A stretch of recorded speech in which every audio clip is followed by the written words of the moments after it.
মা মুসলমান, আমি মুসলমান, আমি কালেমাওয়ালা, কিন্তু সব বাদী, সব এলান বিশ্বাস করি, আল্লাহর কোরআনটাকে বাস্তবায়ন করতে চাই না, ঠিক কিনা?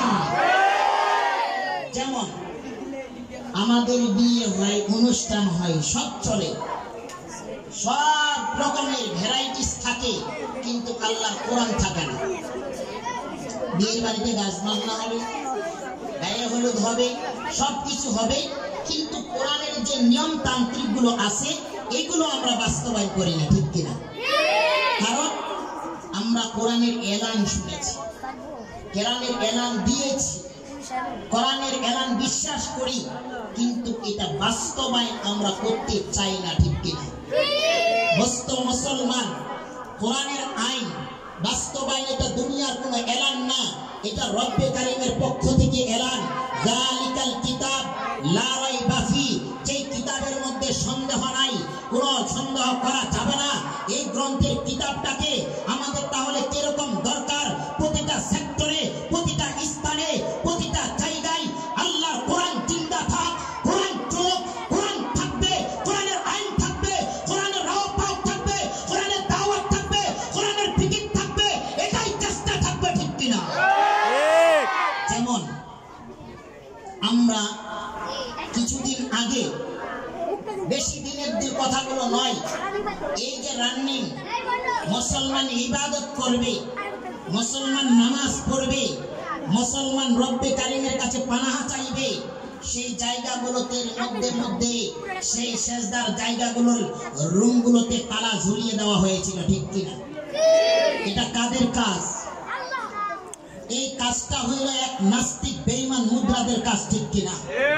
মুসলমান যখন বিপদে পড়ে রব্বে কারিমের কাছে তখন পানাহা আর দোয়া করে, ঠিক কিনা? আর যারা বিপদে পড়া মনে করে এরা ওই জায়গায় যায় অন্য কিছু করবে, বিভ্রান্তি কথা বলবে, এটা পুরা মিথ্যা আর বানোয়াট কথা, ঠিক কিনা? সেদিন মুসল্লিগুলো করোনার আঘাত চলতেছিল, করোনায় রোগে আক্রান্ত ছিল, মুসলমান সেজদা করার জায়গাগুলো পর্যন্ত তালা ঝুলিয়ে দেওয়া হয়েছিল, ঠিক কিনা? সেজদা করার মতো জায়গা ছিল না, মুসল্লি চোখের পানি ফালাবার মতো জায়গা পাই নাই, মুসল্লিগুলোকে মসজিদে ঢুকতে দেয় নাই। সেদিন করোনার আঘাতের দোহাই দিয়ে ইসলাম আমাদের কাছ থেকে, কোরআন আমাদের কাছ থেকে ছিনিয়ে নেওয়ার এক কারসাজি চলতেছিল, ঠিক কিনা? সেদিন মুসলমানরা বুঝতে পারে নাই, সেদিন মুসলমানরা জানতে পারে নাই আমাদের কোরআনের উপরে, আমাদের ঈমানের উপরে, আমাদের মুসলমানদের উপরে আঘাত আর নির্যাতন করা হচ্ছে। আমরা সেদিন বুঝতে পারি নাই, যদি বুঝতে পারতো মুসলমান আগেই স্লোগান দিয়া, নারায়ে তাকবীর দিয়া, চেতনা হইয়া, ইসলামের পতাকা নিয়া রাস্তায় নামতো, ঠিক কিনা মুসলমান? কিন্তু মুসলমান যখন বুঝতে পারছে, সবাই মনে করছে মুসলমানের নাই অস্ত্র, নাই কোনো বোমাবাজি, নাই কোনো গুলি, কি আর করবো এরা চিল্লাইয়া, ঠিক কিনা? আরে ঈমান ওয়ালাদের চেতনা তো অস্ত্রগিরি লাগে না, ঈমান ওয়ালাদের চেতনা তো বোমাবাজি লাগে না, ঈমান ওয়ালাদের চেতনা তো গোলাগুলি করতে হয় না, মারামারি করতে হয় না, কাটাকাটি করতে হয় না। ঈমান ওয়ালারা জীবন দিবে, জীবন কারো নেবে না, ঠিক কিনা? সেদিন ঈমান ওয়ালারা একত্রিত হয়েছে আর এক নারায়ে তাকবীরের স্লোগান তুলেছে, রব্বে কারিমের পক্ষ থেকে এলান শুরু হয়ে গেছে। সারা বাংলার মুসলমান মায়ের সন্তান ঘর ছেড়েছে, বিছানা ছেড়েছে, বাড়ি ছেড়েছে, ঘর ছেড়েছে, রাস্তায় নাইবা এক ইসলামের চেতনা আর স্লোগান তুলেছে, ঠিক কিনা? কিন্তু আফসোস বড় মুসলমান, আমরা মুসলমান এই যে ঢাকা শহরে দেখা যায় আনাচে কানাচে বেতন বাড়ে না, মিছিল হয়, গার্মেন্টসের বেতন দেয় না, আগুন জ্বালানো হয়, গার্মেন্টসের বেতন দেয় না, গার্মেন্টস ভেঙে চুরে চুরমাচার করে দেওয়া হয়, রাস্তায় ঘন্টা স্লোগান চলে আর গাড়ি জ্যামজটে পইরা থাকে। এই মুসলমান, প্রতিটা মুসলমান, আমাদের এই ছেলে, আমাদের এই সন্তান, আমাদের এই ভাই, আমাদের এই হিতাকাঙ্ক্ষী সবাই স্লোগান তুলে, এমন কোন মুসলমান নাই পেটের ক্ষুধার জন্য, এই দুই একটা দুনিয়ার জন্য সব জায়গায় স্লোগান তুলি, সব জায়গায় মিছিল মিটিং করি। আজকে কোন সেক্টরে, কোন স্থানে, কোন অফিস আদালতে এমন কোন স্লোগান চলে না যে স্লোগানে 5 ওয়াক্ত নামাজি বলা হতে হবে, নামাজের টাইম দিতে হবে, প্রতিটা গার্মেন্ট ফ্যাক্টরিতে নামাজরত অবস্থা করতে হবে।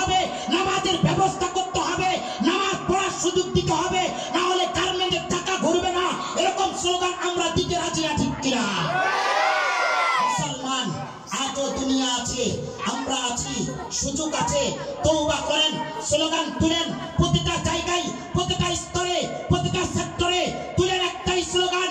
প্রতিটা জায়গা থাকবে, স্থান থাকবে, প্রতিটা ভূমিকা থাকবে, প্রতিটা গার্মেন্ট থাকবে, প্রতিটা গার্মেন্টের ভিতরে নামাজের টাইম দেওয়া হবে, নবীর সুন্নাত ওয়ালা হতে হবে, সবাই কোরআন ওয়ালা হতে হবে।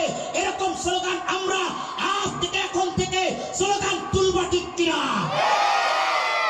ক্ষমতা চাইব, যে চালাক না কেন দেশ আমরা দেখবার দরকার নাই, কোরআন ওয়ালা দেশ হবে। আর যে ক্ষমতা চাইবে তাকে কোরআন ওয়ালা হতে হবে, 5 ওয়াক্ত নামাজি ওয়ালা হতে হবে, নবীর সুন্নাত ওয়ালা হতে হবে, ঠিক কিনা? সে এলাকার নেতা হোক, এমপি হোক, মন্ত্রী হোক, চেয়ারম্যান হোক, মেম্বার হোক, গার্মেন্টে যাই হোক, যে কোনো সেক্টরে হোক, প্রতিটা একটাই স্লোগান থাকবে, নেতা থাকবে কোরআন ওয়ালা, 5 ওয়াক্ত নামাজি ওয়ালা, নবীর সুন্নাত ওয়ালা। খোদার কসম মুসলমান, এলান তুলেন, স্লোগান তুলেন, এলাকার ভিতরে দুর্নীতি, চাঁদাবাজ, খুন খারাপি, জেনা, ব্যভিচার থাকবে না, থাকবে না, থাকবে না, ঠিক কিনা?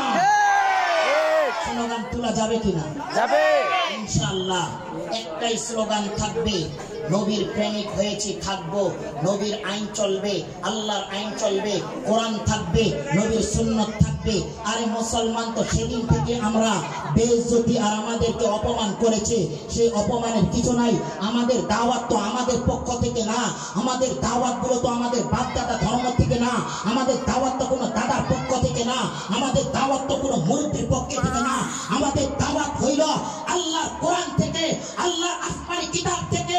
আল্লাহ নবীদেরকে শিখাইতেছে, নবীরা সাহাবাদেরকে শিখাইছে, সাহাবাদের তাবেঈনদেরকে শিখাইছে।